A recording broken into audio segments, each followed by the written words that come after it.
Welcome to No Rest for the Weekend. I'm Eric McClanahan. I'm talking to Tolga Karachelik about Psychotherapy, the shallow tale of a writer who decided to write about a serial killer. Hi, Eric. How are you today? Thank you. I'm fine. And yourself?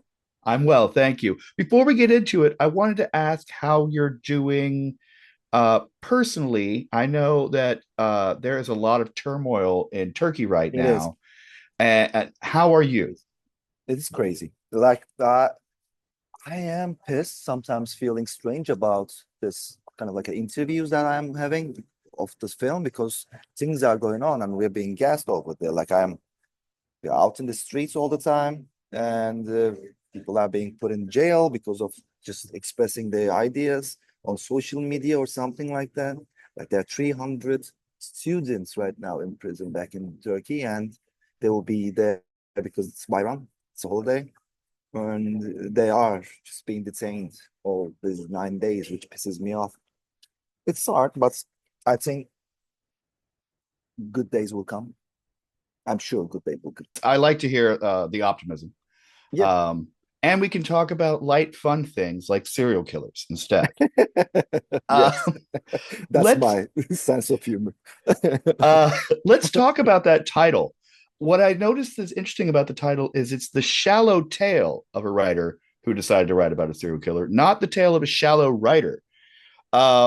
Explain to me your fascination with this shallow tale. This is the first time that while creating, I did not suffer as an artist. It was always like poof, poof, poof while I'm writing and like can't get the message, can't deliver it nice. And I was right that this time I was enjoying so much that I was questioning, should I be doing this film? And like because all the other stories that I had shot, this is my fourth film now. All the other movies that I had done was something related to me. And this time it's just a story of this writer, which my wife thinks thought so much that similarities of me and that writer. So, but at the end, I think it's evidently becomes like that. But yeah, it was something that I didn't want people to take serious. It is a tone that's not taking itself serious. The writer takes himself too much serious, but his tale, I think, should be written like a 5-year-old kid and should be acted like all 5-year-olds on the set on the screen. So that's why I think it's called Shallow Thing. You mentioned when you were writing it, your wife sees a bit of you in the writer character. Were you doing any research for this script in terms of toxicology or autopsy, and did that Yes. cause any issues at home? Did any of real life get into the script?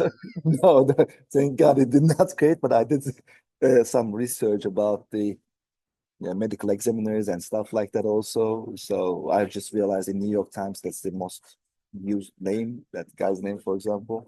And so I did my own research about toxicology, you know. Now I watched the film, and at the end, I saw the in the credits there were five animal wranglers listed, and I was like, "Wait, there weren't any animals." I'm like, "Wait, there was a llama Yes. in the middle of the movie just because." Was that adding to that 5 year old mentality, that sort of ridiculousness of the absurdity of it all? Well, you don't plan it. Like you don't, that's who I am, to be honest with you, while I'm doing stuff. This is, I realized in all my movies there are animals. My third movie is called Butterflies. And my second film, there were like snails, like thousands of snails were on a ship, stranded ship, that I had to go and find real snails. For example, I know how to buy snails back in Turkey. If you need some, I can ship you. And by the way, we don't eat snails, but they were shipping to France. Anyways, butterflies, there were like thousands of butterflies also. And this time llama. I don't know what's the I got with these animals in the movies, but it's not hard. It is not an easy thing to shoot animal, to be honest with you. Llama wasn't an exception. When the film premiered at Tribeca, we didn't get a chance to catch it there. We did catch Britt Lauer's other feature, Darkest Miriam. She was pulling double duty at Tribeca. Um, but it didn't have the prefix psychotherapy that came later in the marketing. Tell me about the addition of that. It's a story by itself, to be honest with you. Like, yes, it didn't have everyone told me we have to shorten this title. And I said we cannot. but like they were so rightfully saying that it won't be anywhere. We won't be able to see this. So to shorten it, I don't know how we ended up making it longer at the end. But I don't understand from marketing. And I like the idea of this psychotherapy. Sounds cool to me also. It was in line with the movie's tone. So to shorten it, we make it longer. I don't know how to explain this, but it is how it is. Hollywood. Uh, Now, one thing I noticed about the characters is that all of them are manipulated. They're all influenced by their situation. Even characters you think are in control, you realize have to play the role they've been conscripted to, such as Colmick being the therapist and Susie being on her toes. Tell me about that transformative process to put these characters through these ringers. Well, as I mentioned before, like I wanted it to look like they're all children. I think I got this idea of about fate all the time in my movies. Butterfly was about believing in trying to become brothers and sisters again after those years. Ivy was believing to be able to live in a stranded ship, all in a ship altogether, like the fates that. And now it's about becoming kind of like a couple, and they have all their own issues. Keen has definitely lots of issues. So does I think Susie. I think the most scary character is Susie, the lover's character, to be honest with you, in the movie. So I think at the end they try to bleed again to become a family, become a couple. So yeah, this is how it is. I think all those other things are just obstacles in this journey. This is about the family, I guess. So, since it is about a family and about them trying to come together and find themselves again, let's talk about that ending or lack thereof. Uh, and then I noticed there's a winking nod to it. Tell me about the writing process and putting that together. Well, it's like it's a process that I cannot explain that much, to be honest with you, Eric, because you don't know how it goes. But like it's I started writing this, I think 6 years ago. It was something totally different. That not totally different. It was again about serial killer trying to make himself remembered by convincing this writer to write about him because he's retired and no one will remember his name or because he was so good in what he does. So he had to be mentioned somewhere. So it was that. Then I got married, and marriage also came into the blend. And yeah, like the ending, I wanted to start with the cave and end with the cave for sure. I was thinking about another ending, the release of the book, etc.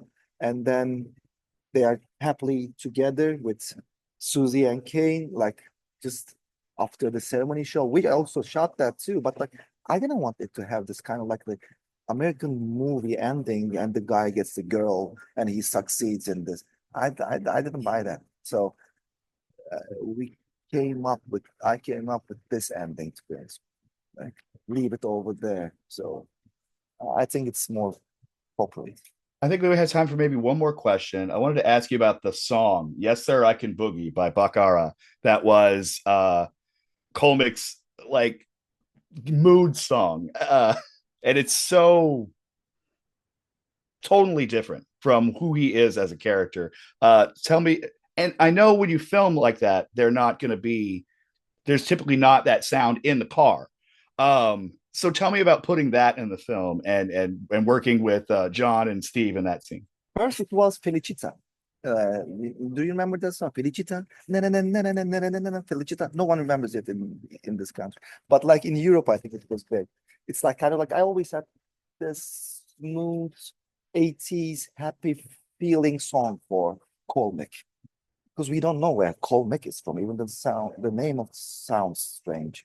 So I always had this 80s positive, optimistic thing, music for him. And we came up with this song, which definitely suits comic also. Yeah, and working with John, Britt, and Steve, and with all the other actors was so great. Like their craftsmanship is undoubtedly good, and you don't need to direct these actors that much when you have actors of this caliber on your set. So It was joy, really joy, pure joy working with all of them. Thank you so much. That is our time. Best of luck with the film. Best of luck with Thank you. Istanbul. And our hearts are with you. Thank you so much. Thank you. This is the BTRP Media Network.